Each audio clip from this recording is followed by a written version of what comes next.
Ayan, hello mga kawaw. Good morning, good afternoon, good evening, no? Dito sa amin ngayon is good evening talaga, no? Ayan, depende pa rin kung saan man kayo naroroon ngayon habang napanood nyo itong video natin. Ito lang mga kawaw, ang yung ipinakita ko sa inyo kahapon. Ito pakita ko ulit kasi nga ito mga bashers talaga. Pero para na rin sa kaalaman ng iba kasi nagkamali din ako kahapon, hindi ko tinisting talaga, no. Ito mga kawaw.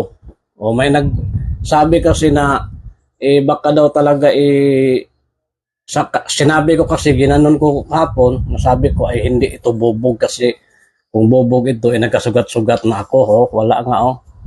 Ayan, yung nakuha namin sa sapa, no. Ayan, oh. Tapos, nung sinabi ko kasi na sigurado ako na gemstone ito mga kawaw, kasi nga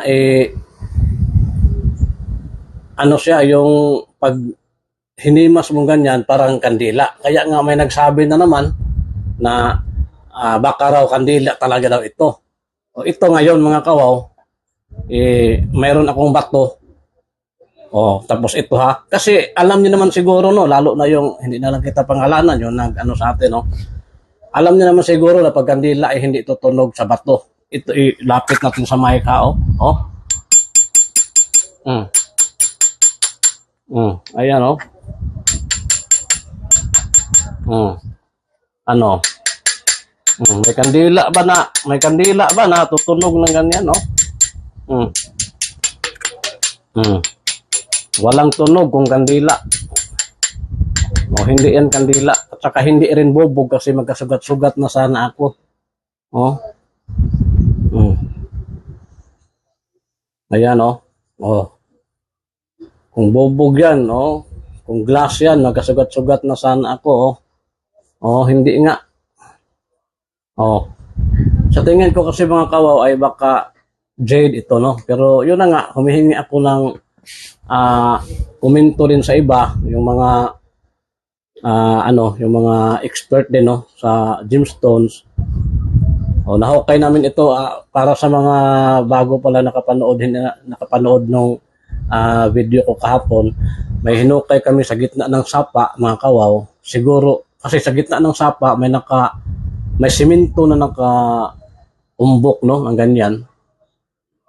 Na baka sakali kami na baka may giveaways, no? Kasi nga bihira talaga yung nakita namin mga sign din doon. Talagang mga legit na sign talaga. Tapos yung tinisting din namin yung simento talaga. May dala din kaming medisina na para pang testing sa simento. Talagang simento, kaya sinubukan namin baka giveaways. Siguro mga hindi pala, nasabi ko kahapon mga 2 o 3, hindi na abot ng 3. Mga 2 lang yata. 2 dangkal lang yung umbok sa simento. Tapos nga, hindi na namin napatuloy kasi nga may parang flooring na siya na simento rin na napakatigas. Nasa yan? Nasa water level na siya, no? Sa sapa. Wala kaming masyadong gamit kaya ayun, wala kaming nagawa, umuwi na lang. Pero ito nga, nakuha namin ito. Yun nga, tinatanong ko kung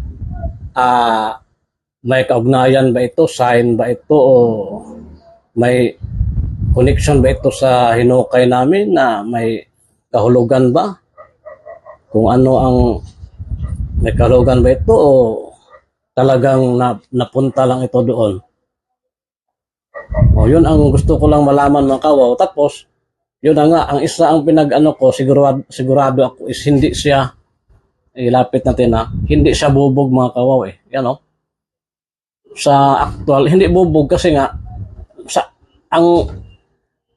ang bubog kasi mga kawaw, nakasugat yan mga kawaw, di ba?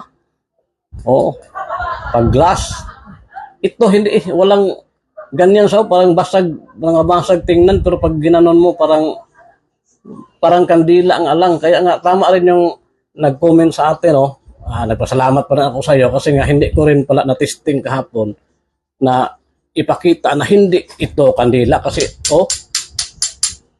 kung kandila hindi tumutunog pag kandila. Alam mo naman siguro bro, no? Ito kasi bato ito yan, bato yan malapit sa mic. May kandila ba natutunog? Hindi kandila, hindi bubog. Pero sa initial ko na is parang jade, no? Pero hindi ako sigurado. Yun lang sa akin lang. Kaya nga humihingi ako ng comment dyan sa mga bago lang nakapanood. May comment kung sa tingin nyo ba rin ay jade ito or may ibang pangalan, may ibang tawag pa ba nito, no? Ayan mga kawaw, no? Tapos ano pala mga kawaw? May hugis itlog, no? Sa gitna, parang may hugis itlog, parang may lagayan ng itlog, no? Nakikita nyo? Ayan, malinaw, no? Parang may lagayan ng itlog, pero wala naman nakalagay na hugis itlog din doon sa napagkunan namin ito, no? Wala din kami nakitang hugis itlog doon. Itlog, ganito lang siya. So, hanggang dito na lang mga kawaw. Yun lang, ipinakita ko lang sa nag-comment sa atin na hindi ito kandila. Pero yun na nga, hinihiling ko pa rin sa mga bago makapanood sa ating video, bago sa ating channel. Yun lang ang pakiusap namin na sana mag-subscribe kayo mga kawaw. Yun lang ang malaking tulong na sa aming maliit na channel para medyo umangat at makapagpatuloy pa tayo, no? Kasi lahat talaga ng mga matatagpuan naming mga kakaibang mga bagay, lahat na kung ano-ano man, no? Hindi lang mutya, hindi gemstones, hindi treasures, kundi lahat-lahat na mga kakaiba ipapakita namin sa inyo kasi nga palagi kami nagpunta sa dagat, sa bundok, sa kuweba, sa mga sapa, ganyan. Lahat ng mga kakaiba na matatagpuan namin, yun ay ipapakita rin namin sa inyo. Kaya paki-subscribe para ma-update kayo sa lahat ng ipapakita namin. Yun lang mga kawaw. Tapos paki-comment o paki-share na rin sa video natin sa mga kakilala nyo na sa tingin ninyo ay may mga alam sa ganito. May mga alam sa ito naman ay hindi talaga ito mutya, no? Alam naman natin na malabo nang maging mutya ito. So ang hinahanap natin ngayon yung eksperto sa mga gemstones. Kasi nga sigurado ako ito uri ng gemstone ito. Kasi hindi nga ito bubog kasi wala na, nagkasugat-sugat na sana ako, wala Tapos hindi rin kandila. Maganda rin yung komento mo bro, no? At least, kasi nga baka akalain nyo na kandila. Hindi nga kasi tumutunog tala Kung kandila, walang tunog. Ayan. So hanggang dito na lang mga kawaw. Maraming salamat na naman sa inyong panonood. Mabuhay, God bless sa ating lahat.